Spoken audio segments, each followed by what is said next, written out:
stuff. Go. So, we're nearly finished the book of 1 John, and it's good because I'm about to step into another thing. Sort of next week. I'm finishing 1 John next week and starting the next thing in the same go, which is the thing about Easter, because Easter is coming very soon, isn't it?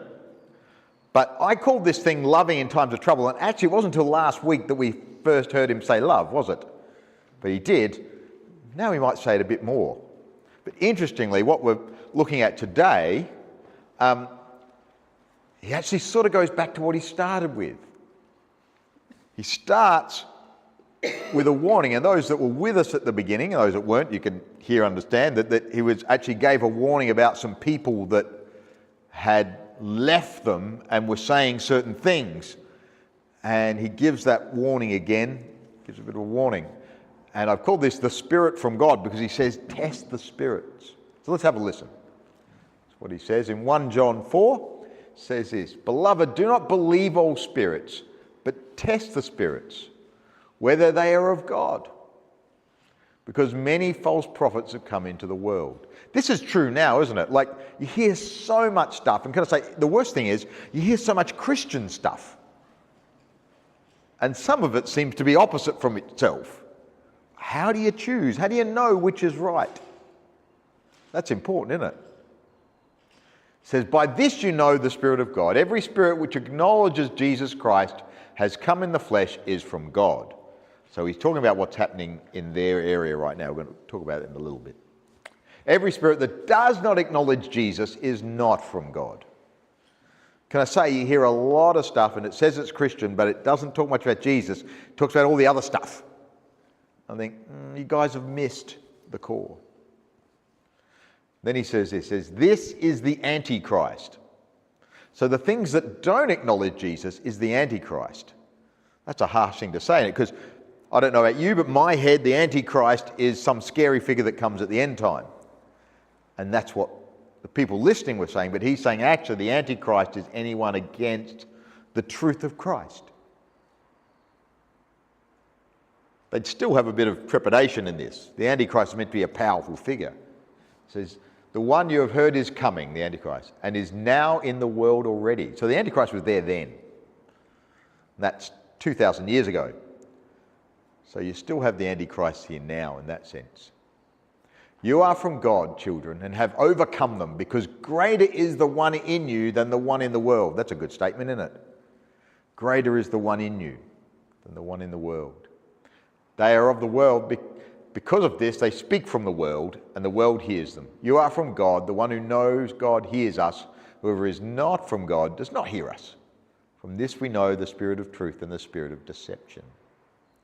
All right, might have to unpack this a little bit, mightn't we? It's not the important bit to me in this bit of going to get to another bit that I think is more important, but it's an important thing he's talking about here. But he's talking about their situation. He says, do not believe all the spirit, but test the spirits. It's a good thing, isn't it, to do? So, how do you know a good spirit? It testifies about Jesus. He said in this way, acknowledges Jesus Christ came in the flesh. The issue for them was that the people that have left them said, oh no, Jesus just came as a spirit and only matters what you do in the spirit and what you do in the flesh doesn't matter. Now, can I say, but this is still true now. Very oddly, and what he's going to do at the end of all this is sort of wrap all the things he's talked up into the fact that Jesus has come. And hopefully we see that. Hopefully you sort of get that in this. How do you know a bad spirit? Every spirit that doesn't acknowledge Jesus, that's a bad spirit. He makes a pretty strong line, doesn't he? That's where it's at. Jesus or not Jesus. It also depends how you talk about Jesus. The other people were talking about Jesus, but saying he was a spirit. And you do get people talking about Jesus, and they say, oh, Jesus is just a good man, or Jesus is a prophet. That's not what he's saying. He's saying that Jesus is God come to us. That's important. I think it'll be important soon. He says these things are the Antichrist. Things that say that Jesus isn't really that are the Antichrist. That's a big statement, isn't it? So the question is, which side are you on?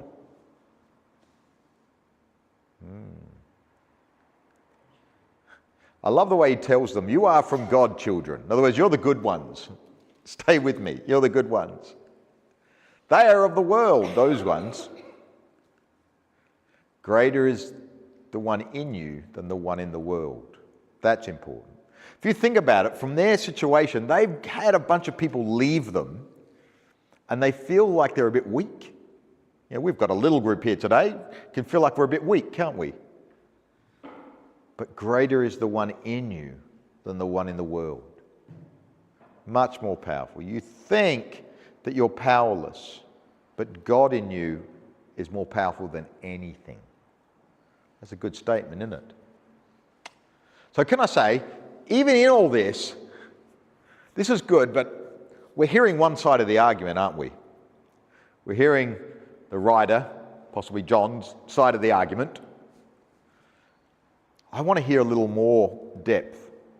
If I look at the last line of what we looked at there, it's quite an interesting thing. It says, from this we know the spirit of truth and the spirit of deception. Now, some people take it as the stuff written before this, the stuff we just read.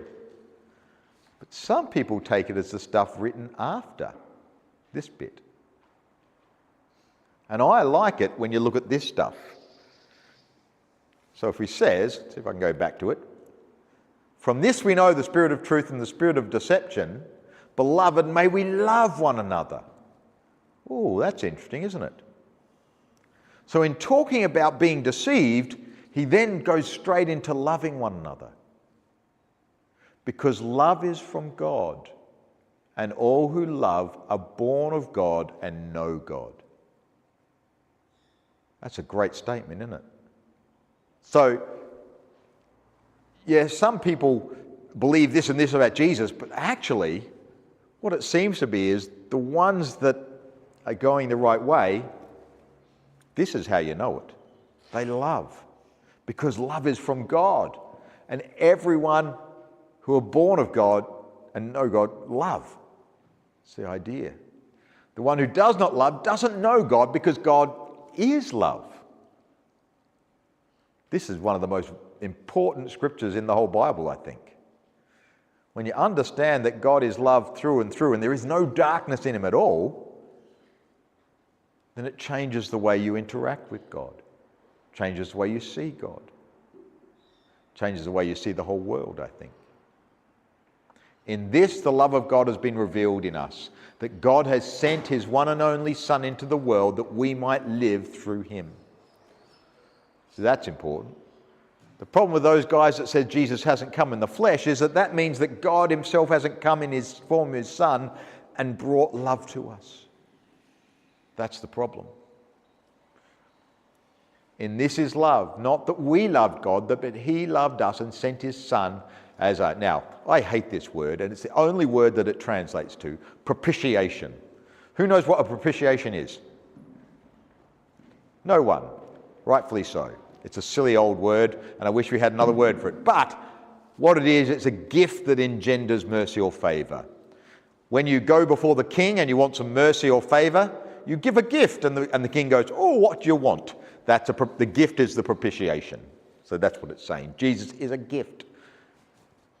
Beloved, if this is how God loved us, we ought also to love one another. No one has ever seen God. If we love one another, God remains in us, and his love is made complete in us. All right, I'm going to have to unpack this a bit, because this is so rich and so dense, full of really good stuff, I think. Let's have a look. So how do we love? Beloved, may we love one another. I've heard this preached lots of times. And can I say, I sort of often, and I know when I was younger, and I still do it, get this picture in mind of, oh, everything in church will be lovely and everyone loves each other. That's how it works, isn't it? Truth is, it doesn't work that way. Because people can be really annoying. And then it gets really hard to love them. You think, no, they're meant to be lovely people so I can love them. Is that how it works? No, not at all, is it? In fact, my question is, how do we love the unlovable? How do we love the people that are just so annoying? Because if God is love, he loves those annoying people too, doesn't he? That's where, to me, the rubber hits the road on this. You can say, love your brothers and sisters, but if you're not loving the ones that irk you, what good is it? I remember when I was a younger Christian, I was only Christian about a year or so, I went on a camp with my uni Christian group. And the camp, it was a nice camp, but there was this guy on it, and he was just annoying. He was so frustrating. He kept saying stuff that just annoyed me. He would put down the church that I was in at the time and talk about all this stuff, say how bad it was for this, this and this. And he was wrong on all this stuff, but he would act like he was the expert in it and saying it. And I was just angry at him. But it wasn't it. But he would pick anything and say the thing that would annoy me. And I just don't know why. And I was just so frustrated. I'm like, I didn't want to be around him. Didn't want to be anywhere near him. And I remember just stressing about this and really struggling with it. And I went off to my room and I just prayed. I said, God, change my heart. Do something. I'm hating this person. You know, it's not good, is it? I'm meant to be loving my brother and sister. This is meant to be a Christian brother. He angered me so much. I needed some help, didn't I? God changed my heart, what I needed. So, how do we love the unlovable? Well, John says some stuff now about that, I think. He says, love is from God, and all who love are born of God and know God. Where do you get your love from? This is an important thing, isn't it? Where do you get that love from? You know, I've done lots of ministry and counselling type things. One of the things they tell you to do is to get to know a person so you can love them more. You know what I've found though? Sometimes you get to know some people and you love them less. It sounds all lovely. Oh, once you understand why they're doing what they're doing, then it's okay, then you can love them. Actually, sometimes I understand why they're doing what they're doing, and I go, that's horrible. I don't think it works. It works a lot of the time, and I understand why they teach you to do that. But actually, this is not the Christian way. It helps. It can help. But it's not actually what God is calling us to. God calls us to love because He is love. And if we are born of God, He's put that love in us. One of the things I first realized when I believed in Jesus was, wow, I had this love in me for people that I just never had before. That was great. Love is from God, and all who love are born of God and know God. True love comes from the heart of God, for it's the nature of God. That's important, isn't it? You know, growing up, I thought the nature of God was the fact that He was big and scary and powerful and could do anything. Well, that's a truth about God, but actually His nature is love, and He loves everyone. The one who does not love doesn't know God, because God is love. Here's the key thing, I think, in loving. You know, that young guy, that guy actually was older than me, that I was at that camp. I remember I went and I prayed and didn't really feel it. I felt like God had come to me and helped me, but I still struggled with the guy. And it was the Saturday night of the camp, and the main speaker, we had a speaker there who was a good speaker actually. I still remember some really good things he said. I remember him saying, if you really knew Jesus, you'd run to Him, not from Him. I love that idea. When you're in trouble, if you really knew Jesus, you'd run to Him, not from Him. And then the speaker at the end of this night, he came and he prayed over everyone. Prayed for it, and he had words for everyone and spoke for them. And it was excellent. It was a really good night. We're all sitting there.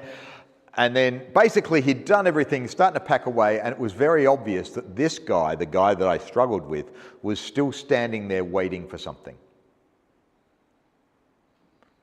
And it became more and more obvious because the guy starts packing away his gear and it's like end of night, we're all, and this guy's still standing there. And it was embarrassing almost. What's going on? And suddenly, in the meekest voice I'd ever heard from him, because he hadn't been meek before, he said, "Brother, have you got a word for me?" And the weird thing, at that moment, my heart just melted. And I felt the love that God had for this young man. I felt the pain that he had. God did show me this is a guy working out of pain. I could see that. But what flooded into my heart was the love of God for him. And I was stunned. What was one of the best things is one of my closest friends at that time who was at camp with me, he'd had the same experience. We talked about it after and we said, yeah, both of us went off and prayed because we were so frustrated, and that just melted our hearts, and it's like God gave us a love for him. So after that moment, interestingly, we took that guy under our wing because he had no friends on the camp because no one wanted to be near him. And we took him under our wing, we played games, we went and played some pool with him, did some table tennis, things like that. He became really pleasant to us because he felt loved. I was quite stunned. Well, he still said some things that were annoying, but I could handle it. And I'd just say, actually, I don't think that's right. It's amazing what the love of God does in your heart. The one who doesn't love doesn't know God. That's the problem, isn't it? I didn't know God's love for this young man. I didn't know it well enough. And he opened my eyes to that. Not that we loved God, but that he loved us, isn't it? That's the key thing. To know that God absolutely loves you is the most vital thing in life, I think. It means you're free. It means that you can do whatever you need to do in life. Doesn't mean that everything good's going to happen to you. It just doesn't mean that. But it means that God is there and loves you. And you can live free. It's excellent. We don't try to love harder, nor do we try to find ways to know the person better. You can, it helps a bit. But actually, we need to know the God of love more. That's how we love. When I know the God of love and he fills my heart with love, and I understand his love for me and his love for everyone, it sort of comes natural. It's easier, even for those really difficult people. So this is the key, really. And I know some of you here probably have some people that are irking you at the moment. How do you love them? It's harder when they're constantly with you. It's very hard. You do need sometimes a bit of space to work things out in your heart, don't you? But God is there for you and wants to show his love for them and for you. All right. Now, there's a little more. It's a bit of a wrap-up that the writer does. I like the way he wraps this up because he shows you both things. Before he talked about Jesus coming in the flesh, now he's talking about God is love. But how are those two connected? Let's look. In this we know that we remain in him and he in us, because he has given to us from his Spirit. In other words, he's given us the love and the strength and the power by his Spirit. We have seen and we testify that the Father has sent the Son as Saviour of the world. Whoever acknowledges that Jesus is the Son of God, God remains in them and they in God.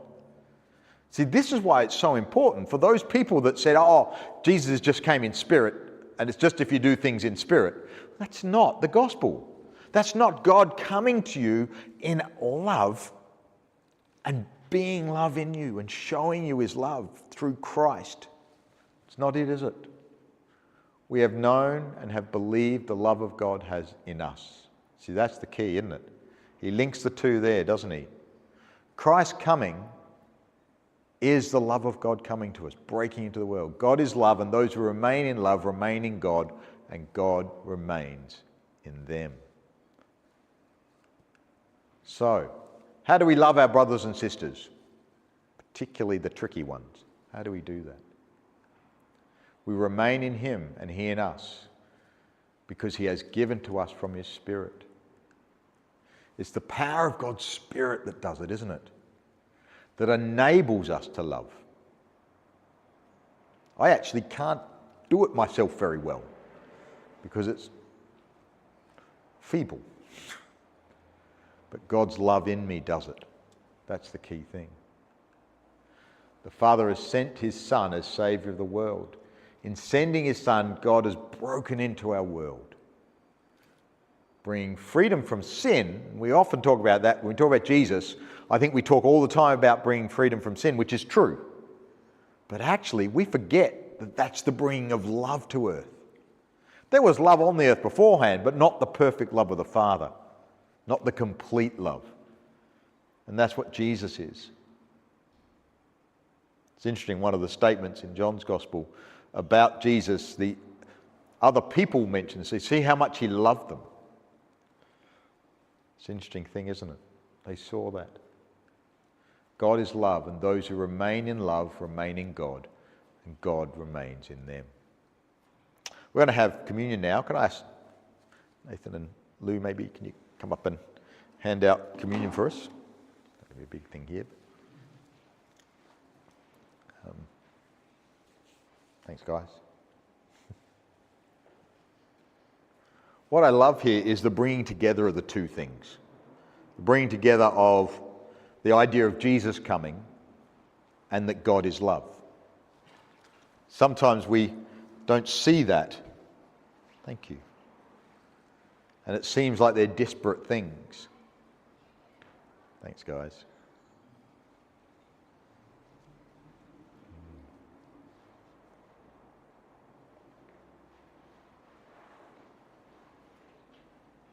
Now, I think a few others are coming. Carrie's getting some of them. So I'll hang on for a moment. Sorry to those online, we're just waiting for a moment. Here we go. Excellent.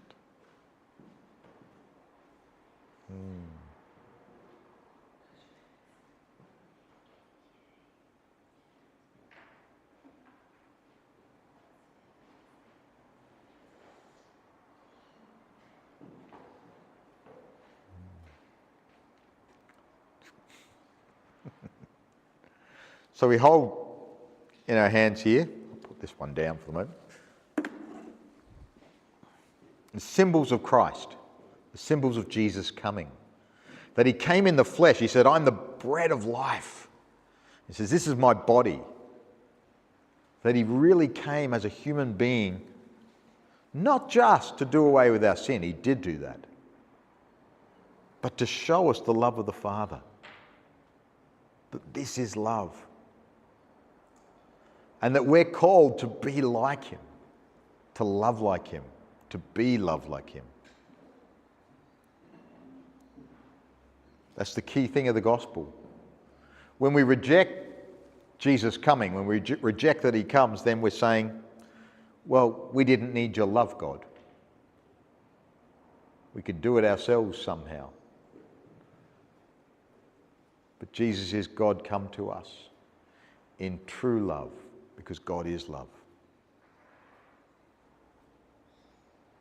It's a vital thing, really, isn't it, in life? If I'm to live this life now as Jesus, the number one thing that should be said about me is love. That I loved all people, particularly my brothers and sisters in Christ.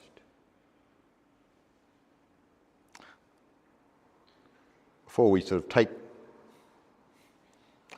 our wafer and a little juice, it's good to spend a moment thinking about the knowledge of God and allow yourself to see God as love, for him to show you his love.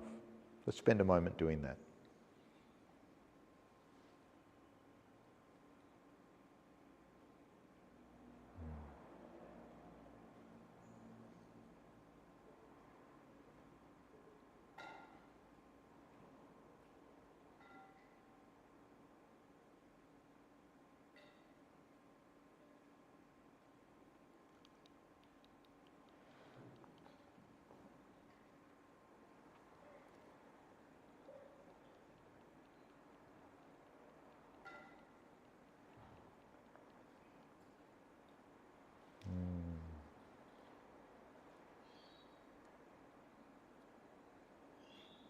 Lord, we thank you for your love, for your Son who came to bring us freedom, for your Spirit who comes and dwells in our hearts and fills our heart with love. Lord, may we know you more. Show us your love now. Let's eat and drink.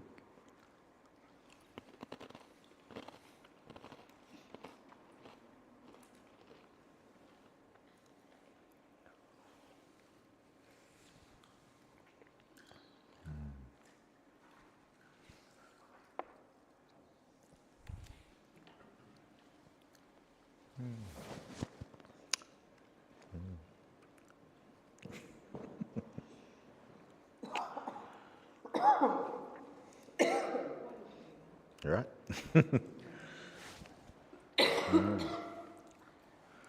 Well, hopefully you've enjoyed a little trip through 1 John. He does like to talk about love, and that's a good thing. And I think it's a great thing for us to get things right with God.